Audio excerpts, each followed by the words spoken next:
მოგესალმებით მეგობრებო, მოდით მოვამზადოთ უგემრიელის პესტო. დაგჭირდება 200 გრამი ბაზილიკი, ანუშა, ჭკვლავი, გარეცხეთ.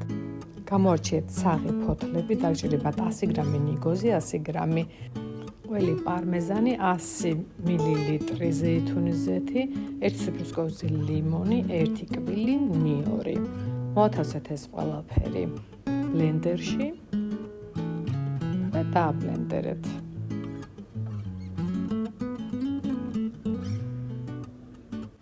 დამატეთ ჰიმალაის მარილი და გაათხელეთ თუ სქელი გამოგივათ ისევ ზეითუნის ზეთით.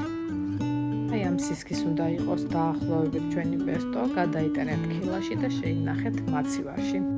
არ გამოტოვოთ შემდეგი ვიდეო რეცეპტები, გასწავლეთ თუ რაში უნდა გამოიყენოთ. დამიკომენტარეთ, მოიწყონეთ და გამოიწერეთ ჩემი არხი. მადლობა.